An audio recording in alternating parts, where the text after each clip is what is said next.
Welcome to the Nerd Journey Podcast. Our goal is to help you, the technology professional, accelerate your career progression, increase your job satisfaction, and be more effective in your existing role. We want to bring listeners like you the career advice we wish we'd been given earlier in our careers. I'm John White, at VJourneyman on Twitter, sharing co-host duties with Nick Cordy at NetworkNerd_. We're two former IT operations guys who have moved on to pre-sales roles with technology vendors. We have our opinions, but we also like to highlight the journeys of others and see what we can learn from them. We'd also like to ask for your feedback to make this a conversation, not a one-way broadcast. Email us at nerdjourneypodcast@gmail.com or DM us at nerdjourney on Twitter. So come join us on our nerd journey. Let's take a trip. Nick, welcome to episode 300. We made it. Can you believe it? Yeah, I mean, this was the main goal when we first started out was, can we make it 300 episodes? Didn't we tell Chris Wall 1,000? Geez. We're 30% of the way there. All right. The real goal was 20 episodes. So I think we surpassed that one. Yes, I think we've gotten a little bit beyond that. We just would like to make sure that everybody understands it, and especially if you're new here, or maybe this is the first episode that you're listening to of the Nerd Journey. We want to underline exactly who it is that we are and what it is that we're trying to do, because we are going to talk a little bit about the description of the podcast and the evolution of that. Really, what we're trying to do here is focus on the technology professional and bring to light information that when we were IT operations professionals, information about career expansion and career progression that we did not know, that we wished we had known. So there's a lot of things that you might be thinking about, like, how do I find a new job if you've just been laid off? Or how do I get better at my job? How do I change job functions within the organization that I'm in? Change organizations? How do I gain recognition? How do I progress in general? These are the types of things that we're focusing on, and the nitty-gritty of how other people have done it, and hopefully picking out the patterns and the different ways that how you can go about accomplishing those goals when you understand exactly what it is your goal is. Does that cover it, Nick? Or I'm sure you have a different perspective on that as well. I think you said it really well, John. And here's what I would add. We share the stories of technologists who aren't so different than you, dear listener. Our guests are either going to have experience in the technology field or a unique perspective on the technology field as a whole, or some kind of trend surrounding it. When we release these stories in multiple parts, it really allows us to dive deep into those nitty-gritty details that John mentioned and uncover the patterns to present back to you. You might hear us talk about relatable experience on the show, because part of our mission is to educate listeners like you on just how many roles exist under the technology umbrella and how the experience that you have likely makes you qualified for a lot more jobs than you originally thought. And so based on that little blurb, let's just rewind back and talk about how we got started 300 episodes ago. So do you remember when you suggested we do this? It's kind of burned in my mind because I think we've talked about it, several times, or at least our recollections of it. I had referred you into a position, and the week before you were going to start, I was like, hey, we should do a podcast about this. Maybe we should do a podcast, just period.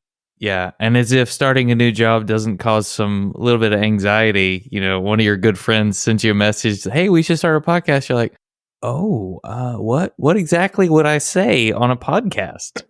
I guess I said some stuff. And, to be honest about it, looking back, I think that we weren't clear about what the podcast was about yet. Right. Some of it was, if we're talking about how we got into this business, this side of the IT business, we came from small and medium-sized business backgrounds and IT operations. Like, I feel like people don't know the way to get into this, to get to the vendor side or to the, reseller side or to the distribution side. Like, there's paths and roles that people don't know about and that maybe make more money than being in IT operations. So we should publicize that and then talk about different ways to do that. But we also had some other ideas, right? Like, hey, we'll maybe give updates about the technology solutions that our employer was rolling out and how excited we were about them. And we actually recorded several segments about that. We did. I think the very first intros that we polished up were IT news and opinions based on our point of view. That was the wording. Ah, okay. Yeah. Well, none of those technology updates I don't think ever made it to quote unquote air, because we recorded them and then cut them because they weren't timely. And then also, why would people listen to us about that? There were a lot of different podcasts about, our employer at the time, and like the technology blogs and podcasts. Like, it just didn't feel like we were going to come out the gate and say, oh, you should listen to us, because that wasn't really our job to be promoters to the masses. It was very specifically other people's jobs to do that. So just maybe didn't fit. So I think a lot of the career stuff just kind of bubbled up to the forefront. Like we found the reason later on. Like, it just got to be more and more clear that part of it was the only thing that we should really focus on. I don't know. Does that match your recollection?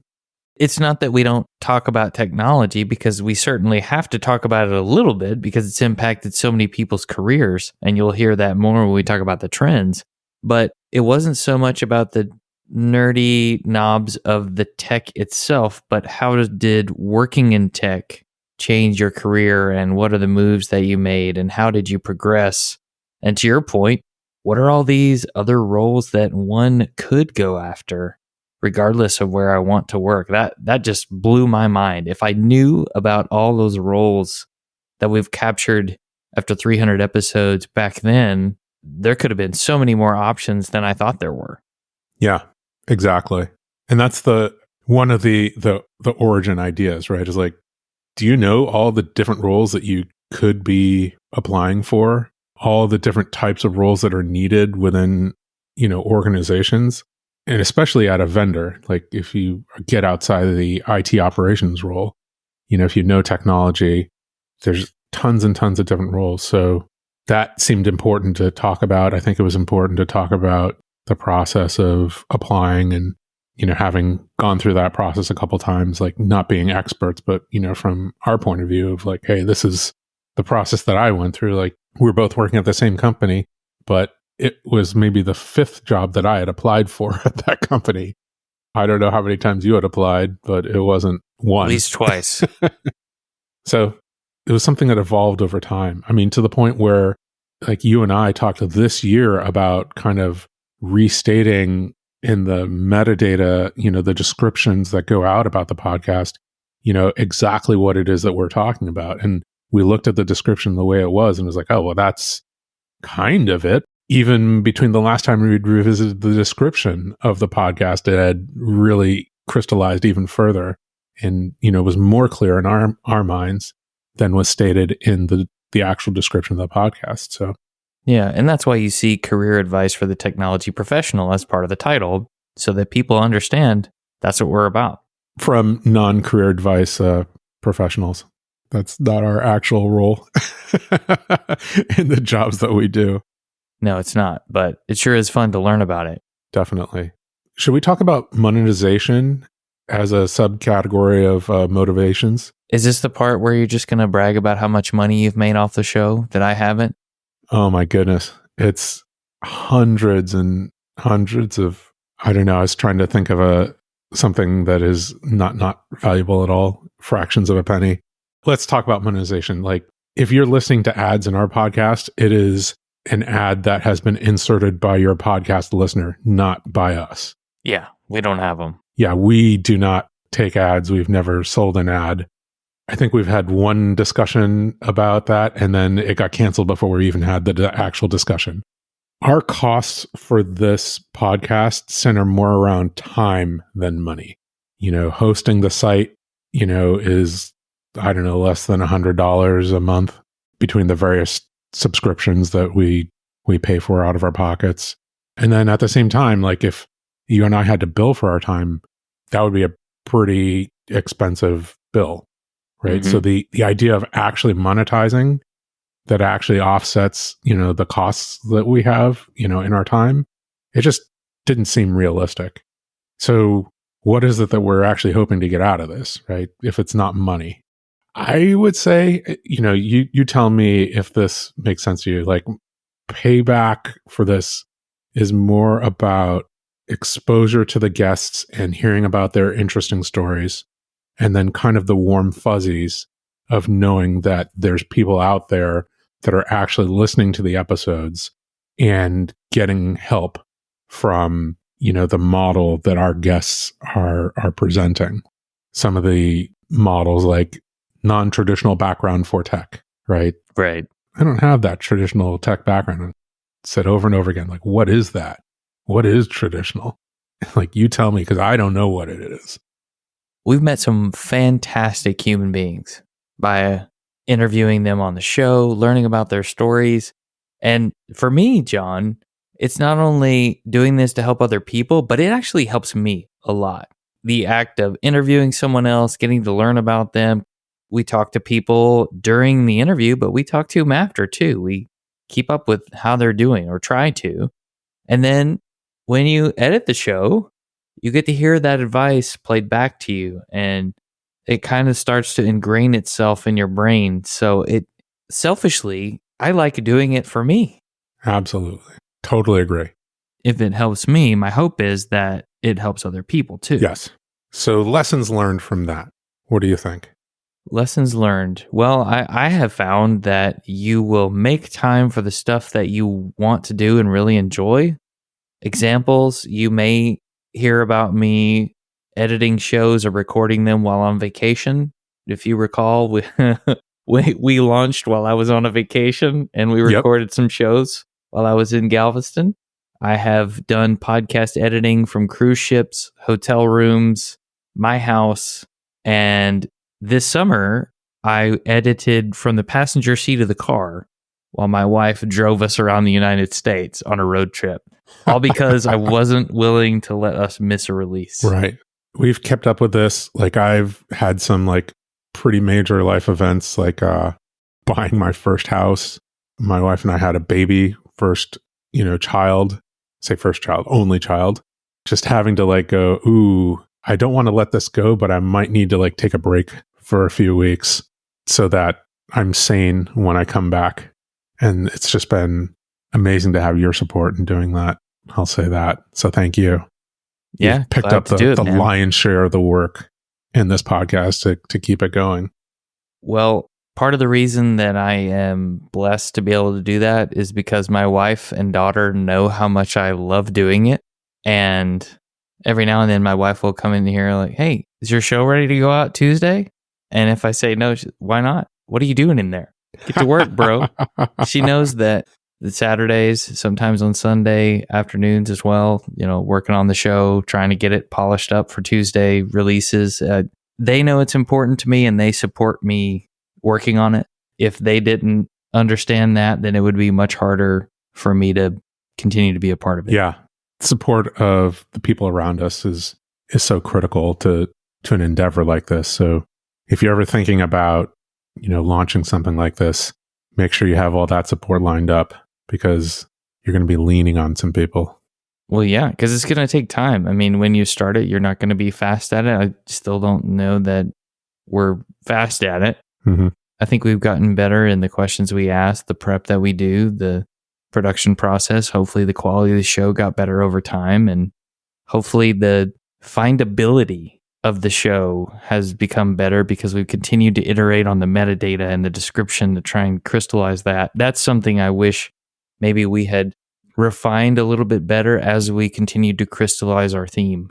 It's one of those things that I look back on and I think to myself, we would have been better at this if we had different backgrounds. If we had marketing backgrounds or ad-driven sales backgrounds, then maybe we would have been better at marketing and metadata optimization. But even internally, I think our message to each other, wandered a little bit, even just by revisiting and looking at those things and going, oh, actually, now that, I've given that 18 months of breathing room, I feel like, that might not be completely accurate. or at least not anymore. Maybe it was at the time. Having that community experience that we've both had, and of course, working in technical pre-sales for a time, I am not shy about asking people to be on the show if they have a great story. And I know you're not either. Very true.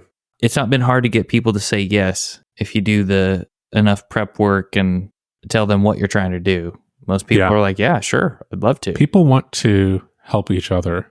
And I think the way that we've talked about that is you've told me something that I think is important for other people to know, the context, the details. And if you come on and tell that story, you'll be helping somebody. And you don't know when and where, but somebody is going to be helped by hearing your story. And I think people want to be able to help. So it's finding people that have that compelling lesson that's embedded in their story, right? Mm-hmm. Well, maybe we could move on to kind of our second topic, which is, the trends that we've seen over time and some of the things that have varied over time and some of the things that have been timeless. I would say the first thing is the strength of the job market over time has been incredibly variable. Right now, in the latter third of 2024, the job market is very, very difficult. We're experiencing a lot of layoffs in the tech industry.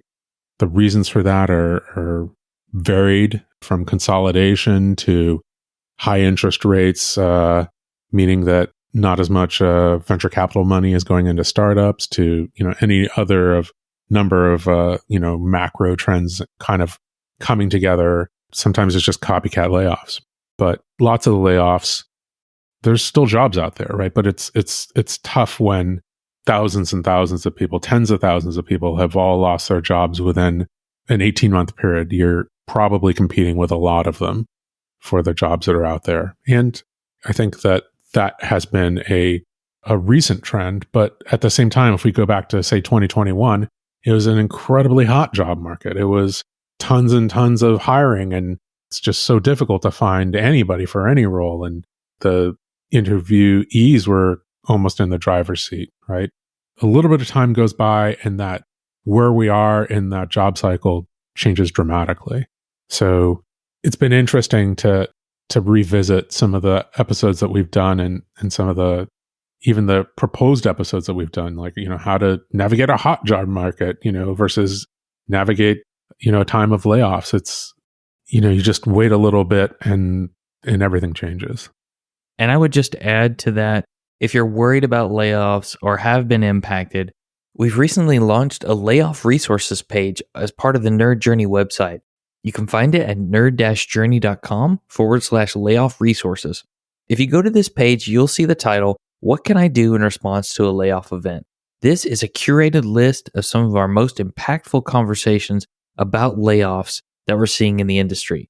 It gives you an order of operations to go through, a place to start as you process the layoff event, and some practical tips on how to move forward. You'll hear advice from HR professionals, business psychologists, burnout experts, entrepreneurs, and of course, the stories of technologists who have been through layoff events. You can learn how they processed it and what they decided to do next in their career. Yeah. I think maybe embedded in that discussion, but also, kind of a little bit standalone, has been our discussions about what are the best practices in searching for a job. Things like, you probably should be searching for a job and accepting interviews even when you're not actually actively searching for a job, just to keep your practice in at how to interview for a position when the stakes are really low, right? That's how you brush up on your skills. And you never know, you might hear about something really interesting. You always want to know, like, why am I staying where I'm staying? It has to be better than moving, right? So it's always important to understand what's going on outside of your specific role, outside of your specific company, maybe even outside of your specific industry. That's not the only best practice that we've talked about over time, but, just being able to pick out those best practices. I think we've talked about discussing and trying to figure out the type of company that you'd want to work for, the type of role that you would want to have, discussing those things in generalities as opposed to specifics, like not a specific job title, but maybe the the types of things that you would want to be doing, the environment that you would want to be working in, the types of coworkers that you would want, how that position would make you feel, as opposed to, this title at this company. And maybe that goes all the way back to, the dreaming in bands discussion. Episode 19. So pretty early on, we came across that. We've talked about, I think early on, we talked a little bit more about resume construction. We haven't really done that recently. If we do an episode again, can we just point back and say, listen to this episode, or do we re-record like a whole other episode? And to be honest, like there's other resources that have a little bit more, professionalized about this than us. We don't counsel people on resumes for a living. We've just written a bunch of our own, and but we do have, those resources that we've done, and we've pointed to the Manager Tools and Career Tools podcasts that have talked about that. Starting with episode 203, Revisiting the Foundations of Resumes. We did one on job search. We did a couple on interviewing, and they're all in succession that you could go back to, and which link to other episodes, to John's point, and to other resources that might help you if that's what you're looking to do or need help with. Right. I think we've talked about interviewing and maybe explaining the goal of an interview, which isn't always obvious, like until you've sat on the other side of an interview and had to interview people, or when you think about it outside the pressure of prepping for your own interview. I think my personal experience, at Google was really powerful because, I had to conduct interviews, and in that process of, we're really just trying to evoke how people think about problems and how they solve problems in the general. And then, in examples like, if you can tell me like, this is how you've done that, can you also give me an example of how you've done that in the past? That's been pretty powerful. Although we've done episodes about the different types of interviews, like interviewing with a recruiter versus a hiring manager versus doing a technical screen versus maybe a vibe interview with a leader who has to sign off on whether they think that you're okay or not. Lots of great just interview stories that people have shared across the years. I couldn't pick out one specifically that I would call my favorite necessarily, but one thing I will tell you is, and this links to the next section, John, in the interview, you want to be able to tell your career narrative. That is something that I hadn't heard described this way until we had some of our discussions with Jason Belk. So you're building this narrative that you want to be able to share in interviews. And one of the ways that you get there is documenting the work you've done and showing your work so that you can speak to that narrative. Absolutely. It's tough to construct that narrative and tell that story on the fly, off the cuff, if you've never thought about it before. So the ability to kind of construct that narrative, to say, this is where I came from, this was, how I thought about things. I was exposed to different experiences, and that changed my thinking, and I evolved in this way. And then I was exposed to these other things, and I changed, in a different way. And here's where I am now. And that is the narrative of my career, how I solve problems within this technology, like within the, a job function. All of those things you need to think about it ahead of time, and then construct it, and then practice telling that story, and then revisit that, because you'll change. And then your perspective on the past will change also. And you'll trip over something and you realize, oh, hey, I actually learned this thing way back when, and it's super relevant. And you need to go back and, reconstruct and redo that narrative to include that new piece that you've discovered about yourself. But to your point, maybe we should talk a little bit about, we have these ideas that we think that people should really visit when they think about their career progression, especially if they want to kind of formalize a way for themselves to like get better at what it is that they're doing, like in their current job role, and to become a higher performer. We've kind of boiled it down to 4 or 5 points, and we have a book, I think, that kind of tells that story. I'll give you the structure, first off, and then we'll revisit each point. It's proof of work, turn information into knowledge, improve your ability to do complicated knowledge work, and then incremental improvements, and then making bets on technology waves. So let's talk about proof of work. we have this book, Show Your Work. It's a super short work. It's the same author who did Steal Like an Artist. Austin Kleon, right? Yes, Austin Kleon. It's a nice little, very digestible piece where you can drop in, hear some really incredible stories about the power of documenting learning and being a beginner, and then sharing your experience of being a beginner and how that can help you in your career. And this is something that is, it's kind of a tried and true practice. As simple as blogging about how you are learning about a specific topic. And, the author really kind of emphasizes that people really like to learn from people who are kind of in the same position that they are, learning something, as opposed to somebody who has mastery over something, who might not understand, the gaps in knowledge that somebody who is just learning it might have. Anyway, super powerful book. Makes a really compelling case to learn in public and then document what it is that you're learning and be able to tell that story again. Second point, turn information into knowledge. Retain that information and make it actually useful in your life.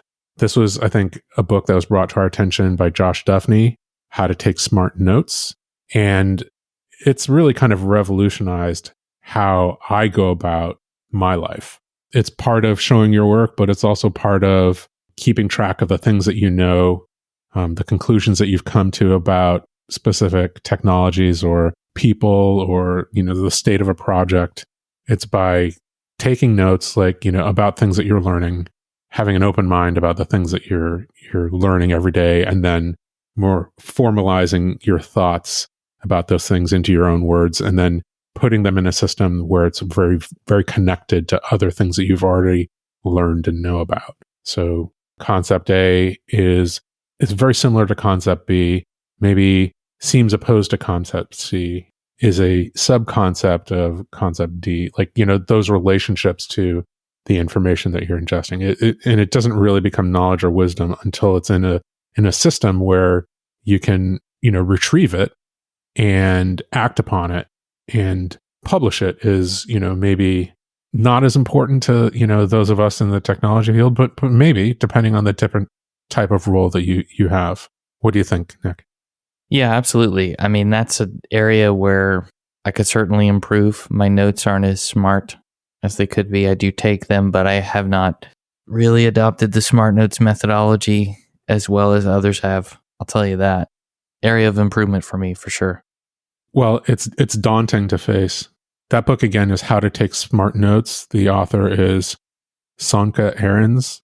For me, it was like where I first heard about the Zettelkasten knowledge management system. Whether or not you go full into it or not, that's maybe not as important as being exposed to the idea and then, trying to implement it a little bit or a lot. There's no perfect. Next point, improve your ability to do complicated knowledge work. For this book, it was Deep Work by Cal Newport for us. Episodes 141 through 147. Oh my goodness. 7 parts of a planned 2. Yes. It just kept going on and on, like the things that we were learning as we read that book. Maybe we went on too long about it, actually, but it was so important. At least for me, it's this going back over those episodes and even the notes is this retained knowledge. Why I think the way that I think about having to do knowledge work in a certain way. So it's, even just those episodes are kind of an example of how to take smart notes, as applied to that deep work concept, that initial ingestion of the concepts that Cal Newport wrote in Deep Work. Highly recommend going back and listening to those episodes, even just the first episode. If you don't want to commit to 7 episodes, I think we do a pretty good overview of the concept of the book. And if you want to go and keep on listening to our description on it, or even just listen to the book itself on Audible or something, or buy a physical copy or a Kindle copy or whatever, that book is an example of why it's important to be able to do complicated knowledge work. It's probably the most highly valued and well compensated type of work that's out there today. And the things that you need to do to be good at it. Incredibly important book and concepts. I think you and I have both like kind of branched out into the extended Cal Newport universe as well. He has a podcast. He does, yes. That I've listened to, and other books, that he's written on expanding on this topic, and others that are, a little bit more orthogonal, but still all really good, really cool author to go read some of his stuff. And finally, the last topic, incremental improvement. And we actually have 2 books here. I think the first one that we actually came across and talked about was actually Switch by Chip and Dan Heath, but also, another book that a lot of people have recommended and read in this space, which is Atomic Habits.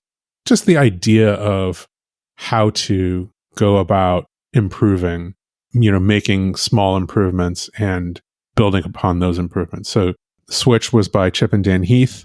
Atomic Habits is by James Clear. And they tell very similar types of stories and have very similar approaches to the topic. Slightly different points of view, but if you pick up one of those books, like, I think you're probably not going to be steered wrong by this journey of incremental improvement, as opposed to having to make like giant strides forward. That power of incremental improvement, super powerful. And setting yourself up to succeed with small changes, shaping your environment so that you can do it well. Yeah, very practical approaches to those things. Also overlaps with some of the discussions that Cal Newport had in Deep Work. Interesting how those things are connected. And then I think the last piece, the corollary, was making big bets on technology waves. There are 2 people that I think of that we've interviewed when I think about technology waves. It's Manny Sadu and Joe Hughes. I know there are others like Michael Levan in there, but those are the main ones. Yeah, I think when we talked to Manny, he was the one who, I don't know if he coined the phrase, but it's, where I think I first heard about it. He was the first one to bring it up. Yeah. At the time, like for him, it was, virtualization. He came across virtualization in compute, and he said, I think this is going to revolutionize, where we're going, and I'm going to bet my career on that, and I'm going to go all in. The foresight to do that early on can be super powerful for your career. And then I'm sure that there's ways to do that which aren't like a full-on risk, right? Where you can protect yourself and your ability to move sideways and into or out of an industry. Hey, I'm still going to do this type of work. It's just I'm making a bet on this specific industry to do it in. I would say if we make that a little bit current is if you made a bet on blockchain, like revolutionizing everything about the world, like, 5 years ago, I think maybe that hasn't played out yet. It may still. I've been pretty suspicious about that. Not something that I would personally make a bet on, but, some people have. And then, obviously things like containerization. Is that a wave or a revolution that's coming, or has it come? Generative AI, of course. Generative AI. Yeah, that's such a trend currently. Is it going to revolutionize things as much as, some of the dreamers think, or not? Or is it actually solving problems today? These are all things to investigate and say, well, maybe I want to make a bet with my career and position myself within one of these technology trends. There's ways to do that. In fact, that might be something that we need to investigate. We'll put that in the future section. Should we talk, to more people about, how to evaluate technology waves and whether to make a bet, and the smart way to make a bet in a wave. Everybody wants to know where to place their focus or what certification to go after next. Where do I place my emphasis so that I can be valuable in the market, but also gain new skills? It's a hard problem to solve. Yeah. If you make a 100% safe bet, it's also probably super late in that cycle. That's the problem with it. If it's safe, if it's not risky, then you're probably late. And the people who recognized that it was going to hit big or made a bet on it hitting big 3 years earlier, they're 3 years ahead of you. So there's our career progression book list. I think those have been fairly timeless. Another trend that we've seen is this idea of being a high-level individual contributor as a career goal and telling the story of progression towards that. So I think we've kind of shortened that into, becoming a principal whatever your role is. If it's, systems engineering, or solution engineering, the way that we've been in it, then becoming a principal systems engineer, solution engineer. If it's, custodian, then being a principal custodian, not just the regular custodian. If we throw out some titles, I think a fairly typical progression in individual contributor role is to have like just the title systems engineer, and then maybe senior, and then maybe a staff position, and then maybe progressing to principal. And then, some organizations have like maybe even stuff above that, distinguished. But whatever that progression looks like inside the organization that you're at, driving to that kind of high level title, if not the absolute, top title. And what does that look like? And what does it actually mean? And what is it that you need to do to achieve those things and gain that title? And what does that role actually entail? It's been interesting to talk about that, right? It's a leadership track, but not a management track. Probably a lot of dealing with cross-functional teams. But anything else that jumps out at you as, the general responsibilities for those high-level IC titles?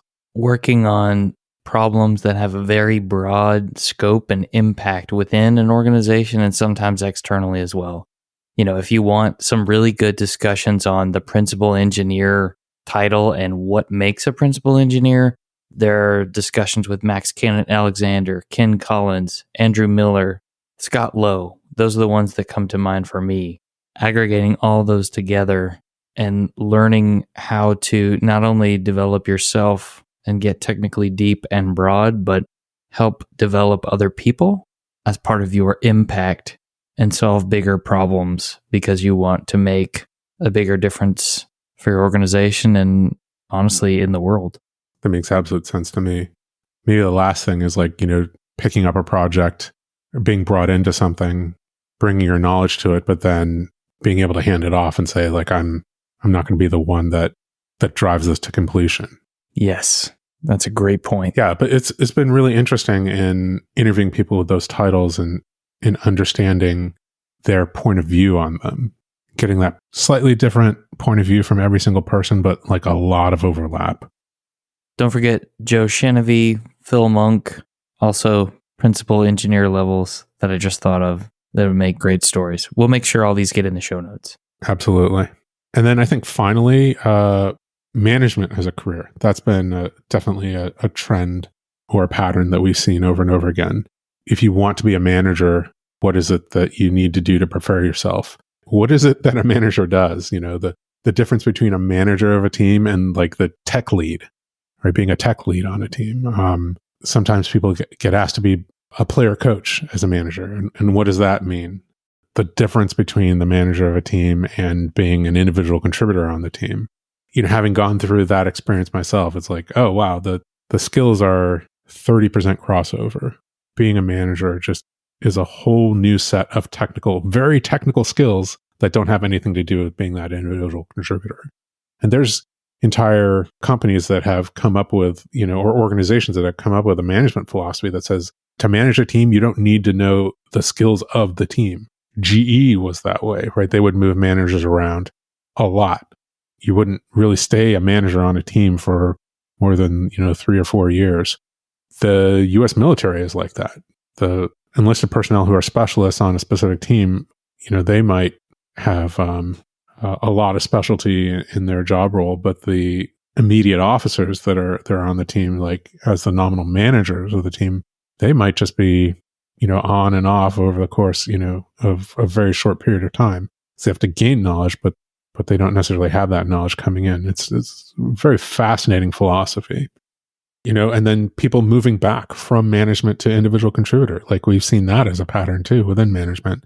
People who thought like, oh, I'll give it a try, or I'll ask, I'm being asked and I'll step up, or they suddenly find out that they're managing a team, not being an individual contributor as they originally thought. And then sometimes going, oh, this is not the job that I want to do, whether it's that point in time in their life for that specific organization or, whatever it is, and moving back to an individual contributor. Yeah, it's not a one-way street. I've been asked a couple times this, like very recently, is like, the the idea of, moving to an individual contributor role from a management role, as I've seen it a couple different times, and people say like, moving down to individual contributor. I was like, ooh, that is not at all how I would talk about it, because, it's just a different job. Like if you moved laterally within an organization, if you're an engineer in this role, in this part of the organization, you went over to be an engineer, in a different part of an organization, people would think about that as a lateral move. But for whatever reason, being responsible for managing a team versus being on the team is up and down. Maybe it's just the way that, it's represented within an organizational chart. The manager is above the individual contributors in an org chart, and that is why people think of it as, moving up or moving down. It's just doing a different job. And, for whatever reason in our culture, it's looked at as moving up or down when it maybe should be looked at as a lateral move. Now, maybe, once one's in a leadership role and, it's like first line manager versus senior manager or director or senior director or vice president or, senior vice president, like those might be up and down in that org chart as a move. But yeah, that individual contributor to first line manager, very much not an up and down move. If you're someone listening to this and you're considering becoming a people manager but aren't sure, go back and listen to some of the conversations we've had with people like Tim Crawford, Russell Swinney, Leanne Elliott, Marnie Coffey. And if you want to learn more about the idea of the player coach, what that means, and how it might be a step between individual contributor and full-time people leader, there's a great episode with Chris Williams that we'll share with you in the show notes. I guess that leaves us with the future. Yes, I think that we want to solicit feedback on directionally what we should be doing more. So if you reach out to us at nerdjourneypodcast@gmail.com and give us your opinion, we'd really love to hear about it. Who should we be interviewing? More practitioners, maybe people who don't work for tech vendors or don't work for resellers or don't work for distributors. Like you tell us, are there roles out there within the industry that we haven't covered or, we should be covering in a different way, different people? Like, I don't know that we've talked to many venture capitalists, for example, or platform engineers, people in procurement, things like this, that are maybe blind spots for us and are not blind spots for you as an audience member. Let us know. And then if you have a recommendation on, a person, we'll take that and run with it and, add it to the queue. Maybe it's just different industries, that we haven't talked to people in, or maybe types of, vertical industries like, state, local, and education. We've talked to some, but maybe we need to explore that more. People in federal government or a different country's federal government. Are there types of companies, that you would like to hear about? And we could maybe get a guest with an inside point of view on a storage company or a network company or a data center operations, like large scale data center operations. All of those, might be interesting topics, but we want to hear from you what you think would be the interesting roles to hear from.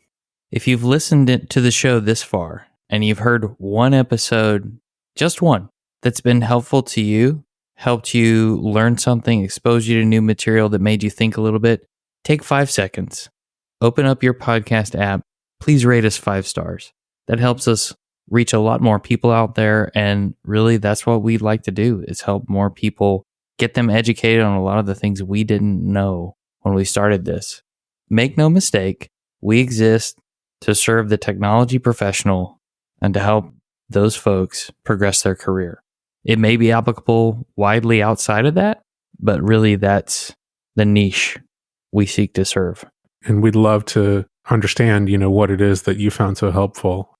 Yeah, if you share it on Twitter or LinkedIn, any of those things, let us know. And we'd love to hear the story of why you found it so helpful and the types of people who, might also find it helpful. Yeah, we really appreciate that. Well, Nick, anything else, or should we get out of here? I say we leave it there until episode 400. Right, until episode 400. Farewell, listeners. Tune in next time as the journey continues.